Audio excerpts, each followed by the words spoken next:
The more that you can understand what your leader is experiencing, the more you understand what they're going to value and what they want to hear and what they're going to find annoying and a distraction. And so the first thing that you want to do is spend as much time imagining what your leader is going through so that you can think strategically about then how is the best way for me to engage with them. Welcome to FutureWorks. This is a podcast dedicated to the conversation around innovation within the workspace. We'll be sharing research, inspiration, a glimpse into what we're building here at Aspect and what we're learning along the way. We're going to dive into conversations with leaders. We'll scrutinize case studies, brag about some things, talk about theories, psychology, and really dive into what it takes to invent and reinvent solutions within the workforce industry. I'm Gillian.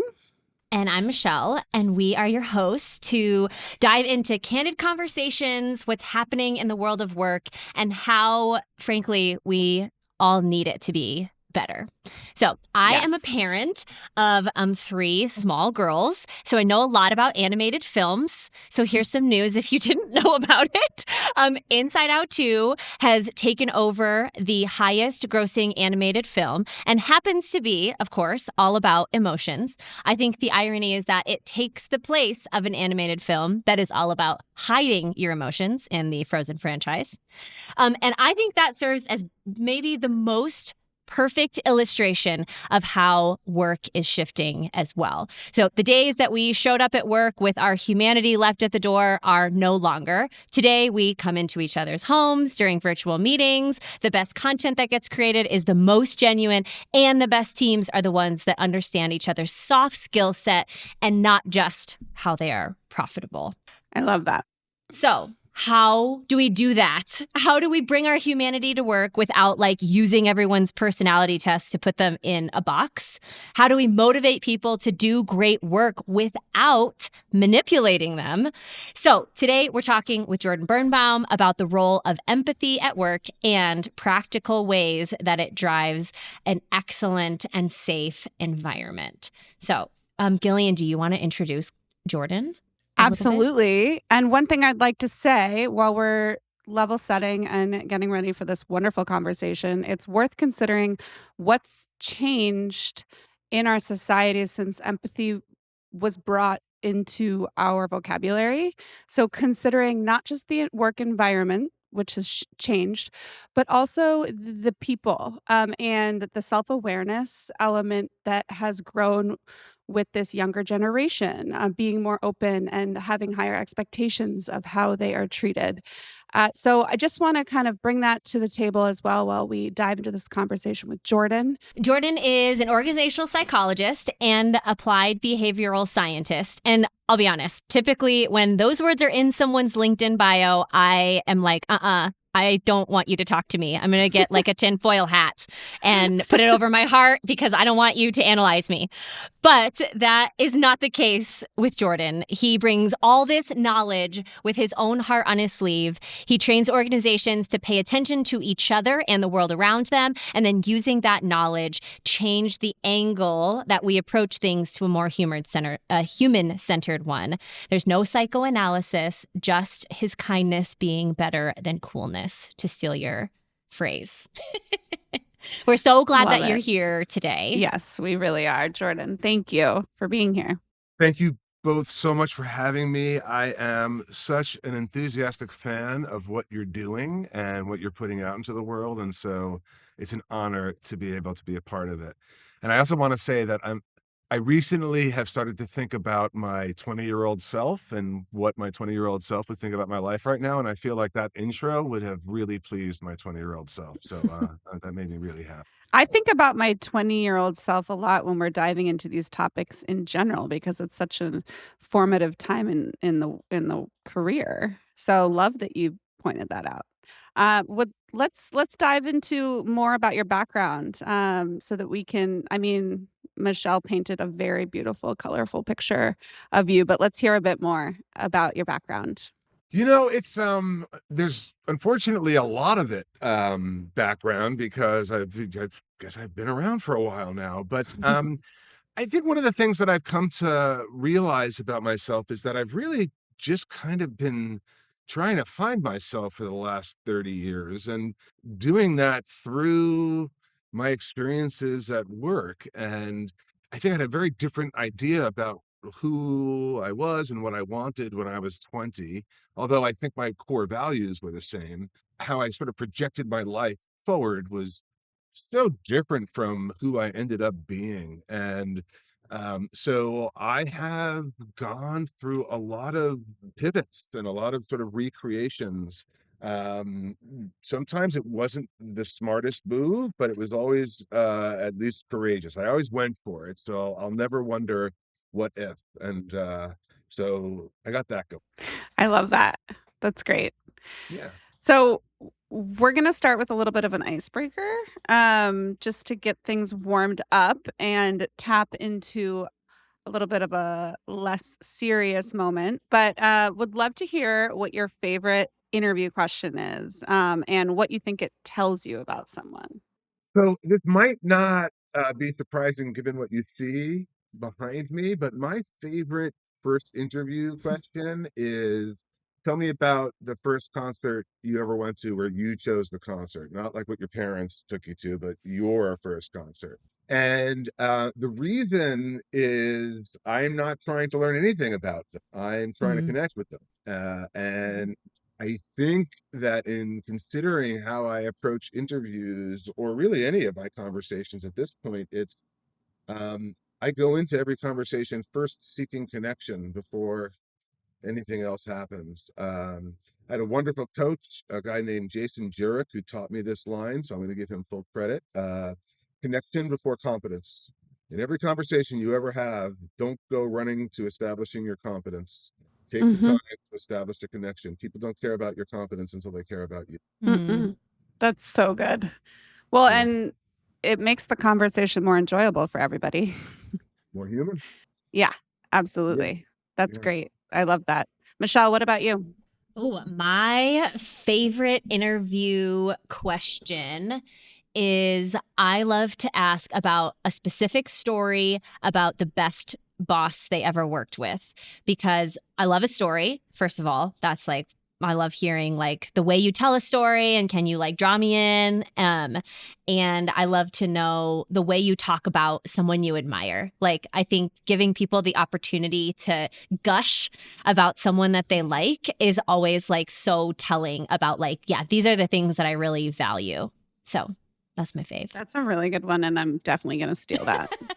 Too, because the other thing that that does, again, kind of looking at it through a lens of empathy, is when you ask someone to tell you about something that makes them happy, it puts them in a fabulous energy and sort of sets them up to bring their best selves from Yeah, that point on. So it actually accomplishes quite a bit of good, that question. yeah, yeah. Mine is that mine is what was the last thing you read, but I'm asking so it's not the most savvy question, but I'm really hoping that they're honest with me and tell me something about themselves instead of tell me what I want to hear. And this does relate to my 20-year-old self because I would always have, like, a version of one of those Harvard Business Review books on my desk, and literally that would be my answer. And You're now I'm asking the like question you wish you were asked. yeah, and now I'm like, well, it was there was a puff piece in the New York Times about trad wives, ballerina farms. I I read that can't get too. enough. And that's what I want to know and hear because we're not who we are at work Mm. 24 hours a day. And I want to work with people who want to break that barrier out the gate. Because like you said, Jordan, connection, it makes working together much easier. And this is going to hopefully weave itself through our next conversation, but uh, it makes such a difference working remote.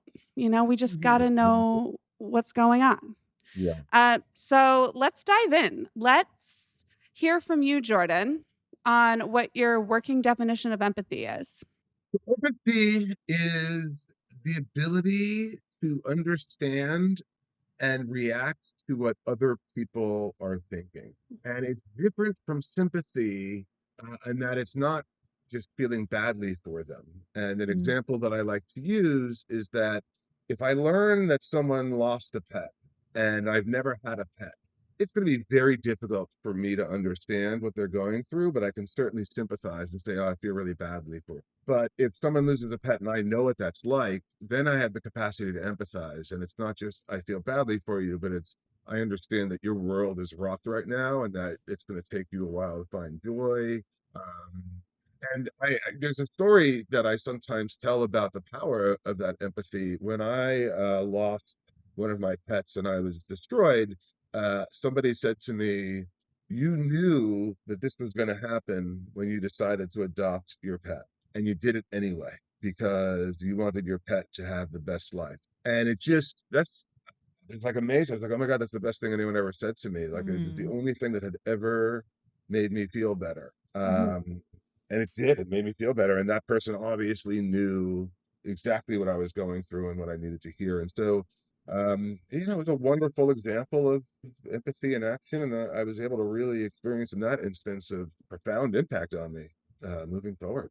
Absolutely. Michelle, you were gonna ask something. Yeah, I want to go back to your definition on what empathy is. And I'd love to know your thoughts on if that definition shifts at all when we talk about it in a work context. And maybe it's not even your definition. Maybe it's just what's the shift in the way that kind of I understand empathy because, like, am in my 30s and I, have heard the word empathy. So, what's the shift in the way that we sort of talk about empathy as a society and the way we should think about empathy maybe at work?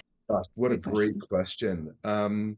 I have multiple answers. And so the first thing is sometimes when we're dealing with work, people become much more concerned about strategy than humanity, that there's sort of like, there's such a chase for status. And the idea that sometimes that kindness, like, don't mistake my kindness for weakness, that somehow kindness might be perceived as weakness, that scares people who are sort of chasing status.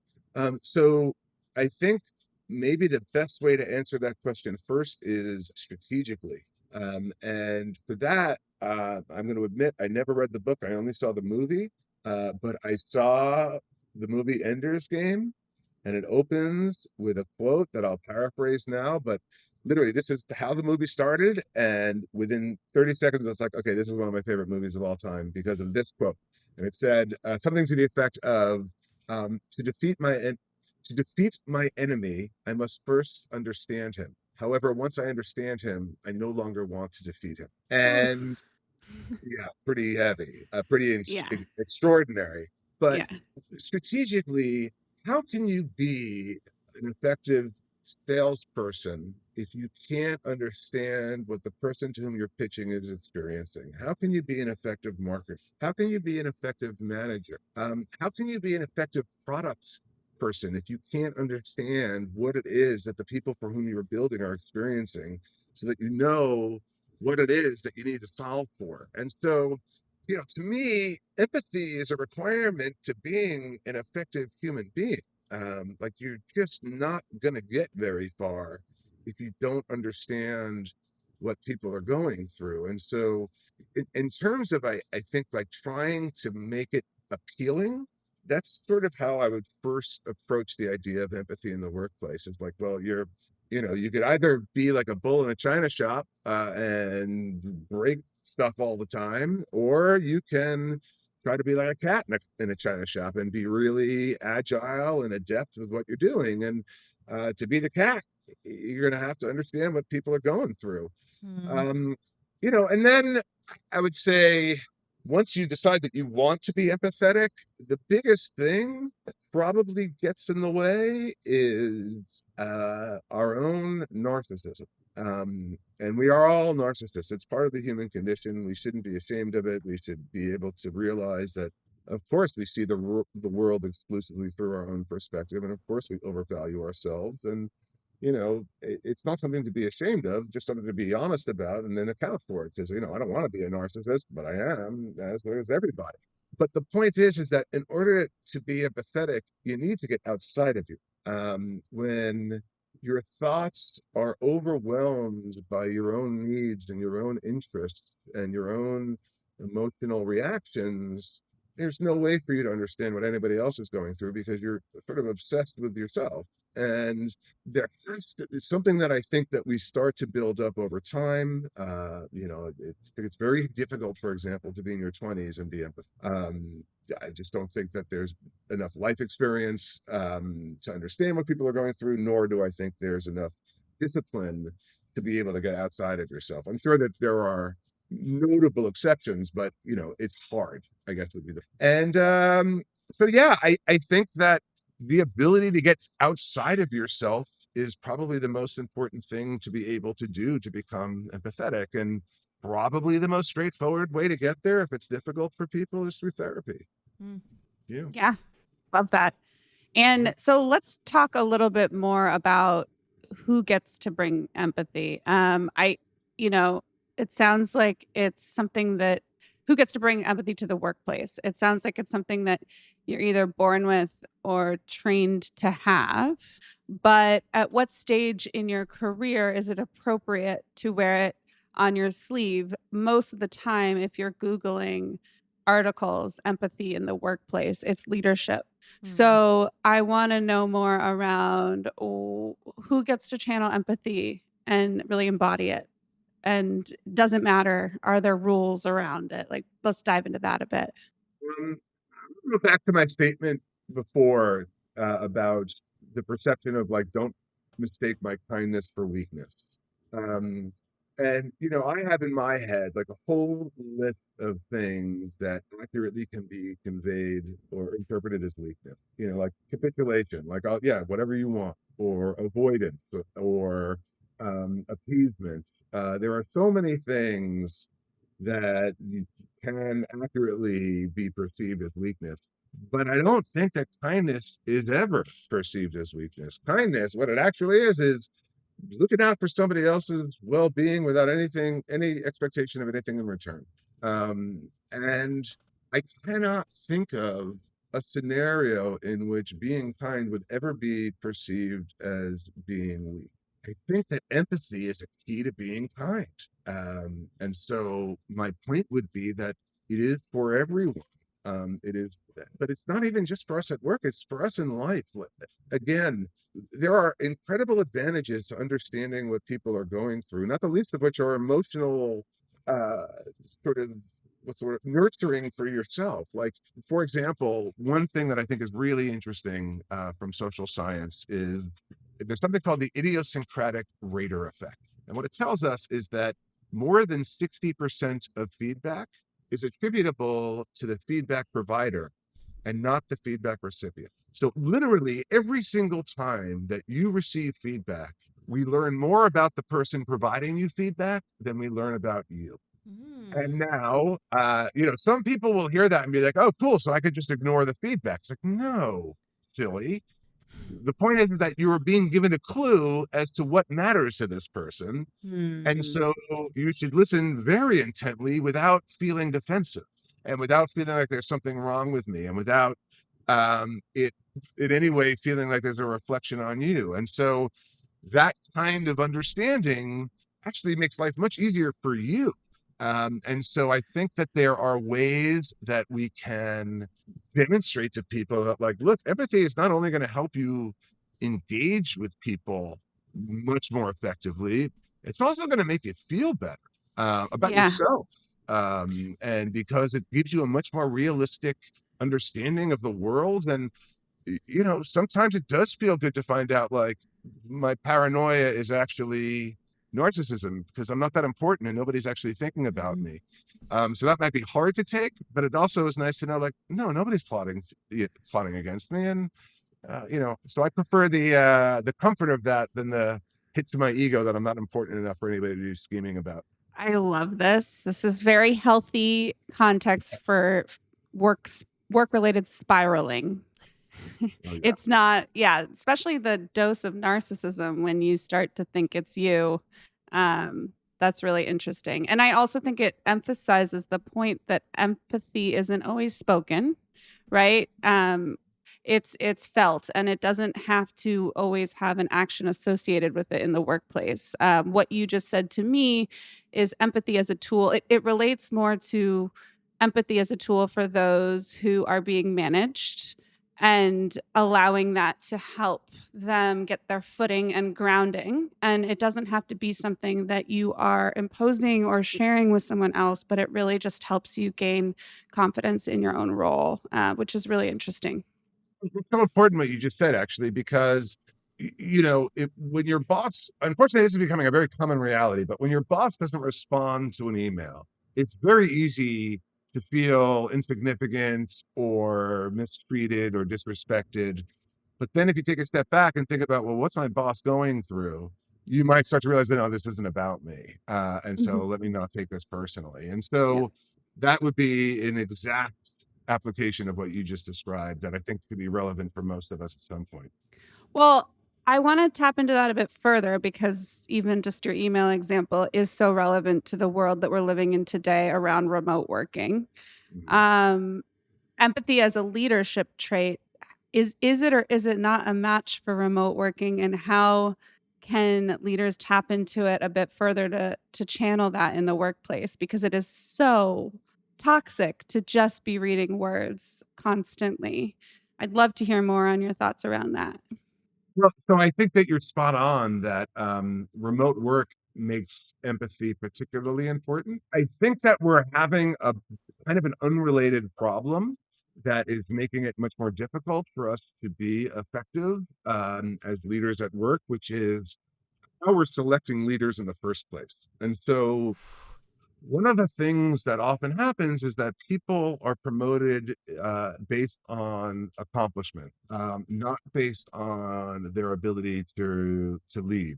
It is just a natural consequence of the way that we're currently, virtually every organization is currently constructed. And so, what gets you into leadership positions tend not to be the things that you need to succeed as leaders. I think the stats suggest that something like 3 out of 10 people who get promoted into positions of leadership actually have the attributes to be natural leaders, which involve, a Mm. fair amount of patience, for example.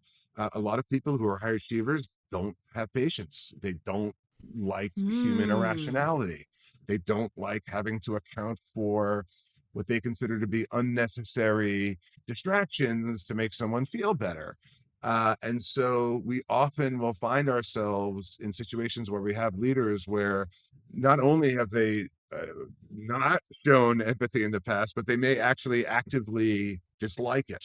And so part of what I think needs to be solved is more about how are we looking at the leadership of work versus the leadership of people? And so that some of my future work will be in that arena and trying to come up with some good solutions with that. Jordan, you do a lot of public speaking and kind of workshops with leaders. It actually probably just takes one good nugget to have someone have an aha moment around empathy and how they can tap into that, especially if they're not born with it.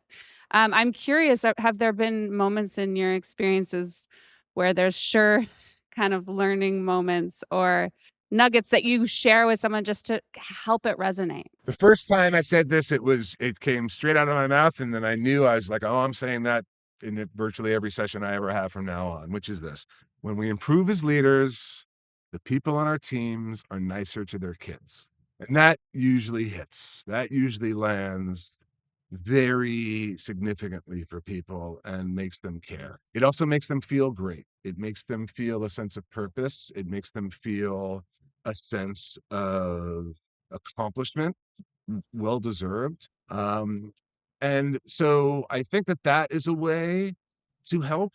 But also, one of the things that I do that I think helps me reach people is, I could sit here and talk about, oh, poor teammates. They all have leaders who don't empathize with them and are focused on just hitting their numbers. But I also can say, these poor people, all they've ever done is a great job. And then they've had these unreasonable responsibilities hoisted onto them. And now all of a sudden you want them to be a shrink when they're like a crazy salesperson or an incredible marketer. Like now they're going to be able to like maintain team harmony. So I usually go into those sessions saying, right now on your plate, you're responsible for strategy, which is not only external, but also internal and politics and stuff. You got to worry about execution and hitting your numbers, which is basically everybody's primary concern in this sort of quarterly world that we all live in. And then you have to worry about engagement, which is the most complicated, the least certain to succeed, and also the least likely to get you promoted in the future. And so I don't blame you. This is insane. The idea that any one person could accomplish this in a 24-hour day is not reasonable. And they love hearing it.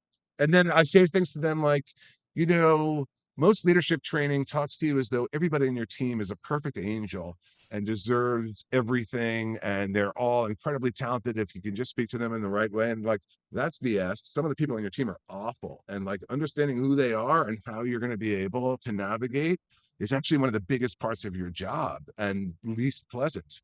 But it's really important you don't ignore it, because even though that's what you want to do, the longer it sticks around, the worse it's going to get. So even there, I'm showing them empathy. I'm showing them that I understand how hard their jobs are, and it makes them really open to hear what I have to say, and to try to ultimately convince them that if you spend more time tending to the psychological needs of the people on your team, you will spend less time, you will have not need as much time on politics, because your team will be performing incredibly well. You won't have to worry about execution because they'll be executing. And your strategy could really be about what's going on externally, which is kind of what everybody wants to do anyway. So um, I try to reach them and establish credibility, and then convince them that this is a path that will actually make them happier. But if That's I so came in great. and said, do this right off the top, nobody would listen. I feel like we've talked a lot about, like, of course, we need our leaders to have empathy and, like, kind of for their people. Leaders need to have empathy, of course, like with each other. But I'm wondering what your thoughts are on, can you empathy up, if you will? Like, Oh, right, we yeah. have that phrase, like, I'm leading up in my organization. What about the doers, the people who are doing the work? They're not managing people. What's the role of empathy in what they do? And do you think it's possible, right, to empathy here? There's got to be a better way to say that. Absolutely possible. So, first of all, the more that you can understand what your leader is experiencing, the more you understand what they're going to value and what they want to hear and what they're going to find annoying and a distraction. And so, the first thing that you want to do is spend as much time imagining what your leader is going through, so that you can think strategically about then how is the best way for me to engage with them. Now, unfortunately, the answer is often don't bother them and go achieve your metrics, is what most leaders genuinely want. So people have to sort of dismiss their own needs. Mm. But it's a little bit easier to do when you realize that, like, hey, this person doesn't have time or energy to think about anything. So I need to figure out how to take my moments and make them matter, and how also not to sort of um, needlessly spend goodwill on stuff that doesn't matter. But then the other part about empathy, it's not just about how to strategize up, but it's about how to protect your own emotional state. Like we said, Mm. that, understanding that it's not all about you, and that even though it would be great for your leader to have the availability to focus on you, realistically, they just don't have the time or energy, and it's not necessarily even their fault. So I think that, again, empathy is both a tool to strategize how to communicate, but also a tool to help you deal with the emotional consequences of what you're experiencing. Mhm. I love that. It leads me to, okay, we've been talking about ourselves in our 20s. Then I for sure was in a handful of toxic work environments. So where is the limit? Does empathy have a limit of, like, what it can change? Like, if I practice as much empathy as possible in a toxic environment, like, where's my limit? And then what do I do about it? That's a wonderful and important question. So I think that we have to understand our boundaries independently of empathy. So, for example, there may be someone's behavior that I could say, gosh, they've experienced so much trauma in their life that, look at how it's left them, and feel terribly and understand that they are experiencing rage or anger or something, but also say, like, there's no place in my life for that person. So I can still empathize and also push them out of my life. And so I think that it's very important that we not get into the trap of using empathy to forgive that which should not be forgiven.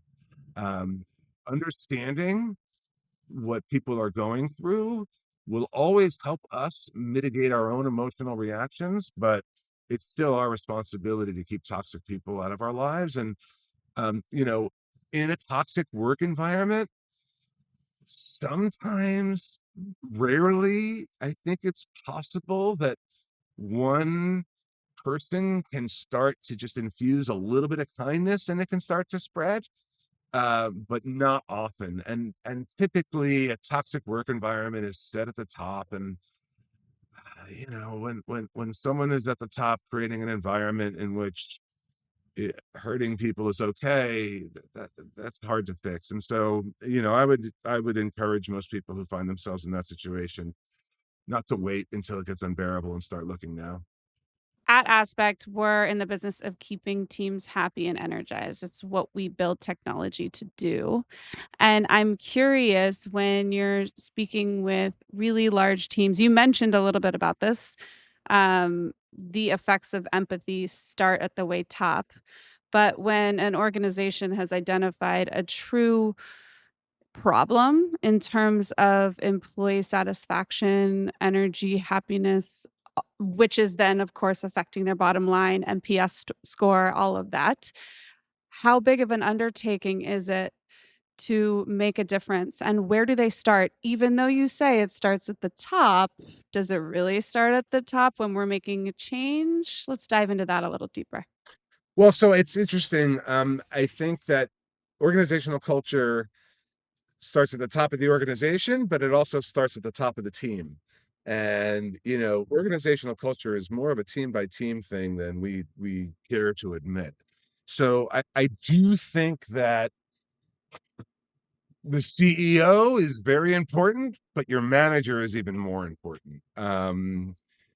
They the manager has the most direct impact on what you experience at work, what your manager values, how they communicate, the degree of empathy that they show, whether they think that people, don't deserve recognition just for doing their jobs. Yeah, these are all sorts of individual kind of idiosyncratic approaches that have a pretty massive impact on their teams. And so, um, it's pretty rare that you come across a leader who's struggling that's not open to hearing about different approaches. And oftentimes that can be really successful, because one of the best things that a leader can possibly do is sit down with a team and say, hey, I know I need to do this better. And I'm going to try, and please help me and call me Mhm. out on it. And I'll work with you. And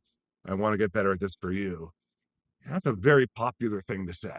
And so once you can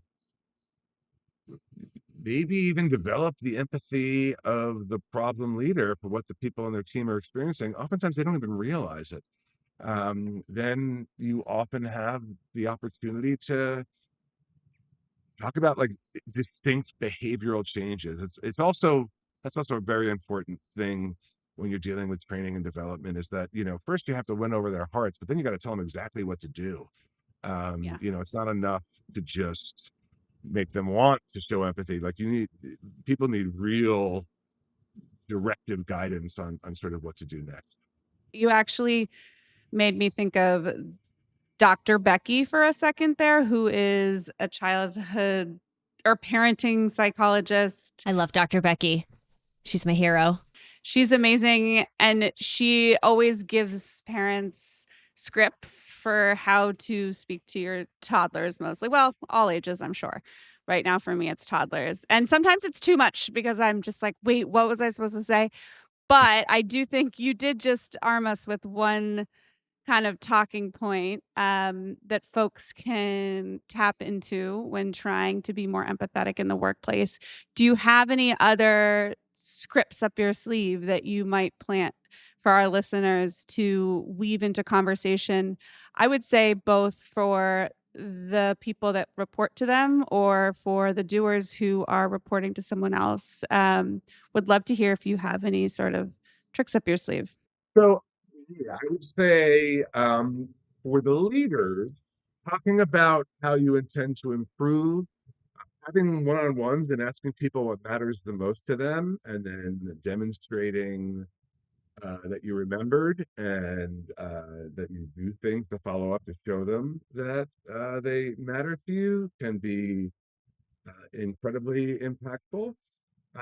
There is, I would say, my favorite leadership theory in the world is called self-determination theory. And it says that when a leader can provide the following three things, their teams will perform at their absolute best. And the three things are autonomy, mastery, and connection. So autonomy means not that they can do whatever they want, but rather that they're free to determine how to accomplish their goals. There's nobody micromanaging them, telling them how to do their work. Mhm. Mastery means they have an opportunity to demonstrate their skill. They have an opportunity to show to their team what they are contributing to the organization, and connection, just like it sounds, that they feel connected with their colleagues and their clients and their customers. And so if a leader was going to try to just say, I want to change my leadership approach across the board, autonomy, mastery, and connection would be a great set of foundational principles to focus on. Love that. That's awesome. That's so great. Again, I would say empathy and understanding your manager will help you understand how best to communicate with them and what they're looking for. It will help you be less defensive with your emotional reactions to things. And it also will help you in whatever your job is. Like if you're thinking about how to make customers happy or clients feel good, or how to design a better product or design a more effective marketing campaign. Yeah, the more that you understand what people are going through, the more impactful you're going to be. What advice do you have for the listeners, thinking of the doers and the leaders, around it's a work day today, it's a Thursday, it's 2 p.m. our time. What can they do within the next 5 minutes to practice greater empathy in their jobs? All right. So if you're a leader, what I'd love for you to do right now is take 5 minutes and on a piece of paper, write down the name of each person who reports to you. Then next to their name, I want you to write down the one thing that you think matters the most to them. The one thing that if they got that from you, that would be the most meaningful. And then I want you to call them into your office one by one and say, hey, I'm doing this exercise and this is what I thought, but really I want to hear what you think because I don't know if I got it right or wrong. What matters is what you tell me. And the reason that it's a good idea for them to first make a guess is because it forces them to really think about that person, maybe in a different way than they have before. And then the reason why it's really important to connect with the person is both to demonstrate that they are thinking that way and also find out the truth because we don't know. And also, that's the kind of thing that could change from day to day. So it's really important that we check in. But that exercise right there will do a lot almost overnight to Mhm. change the mood of the team. And then on the way up, I would say, do the same exercise with your teammates, but don't have your one-on-ones. Just think about Mhm. what each person, think about them and their personalities and what they must be going through, and then how you could be either the best possible colleague for them or what would be the best way for you to manage your reactions to them.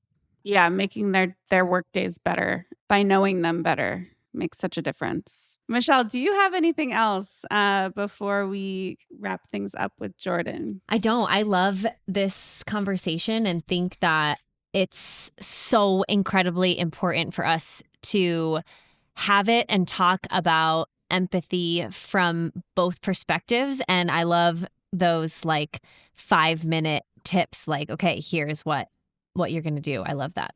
Well, Jordan, thank you so, so much. Everybody, thank you for listening to our podcast, Future Works. Click subscribe to follow along. We will see you on the next conversation.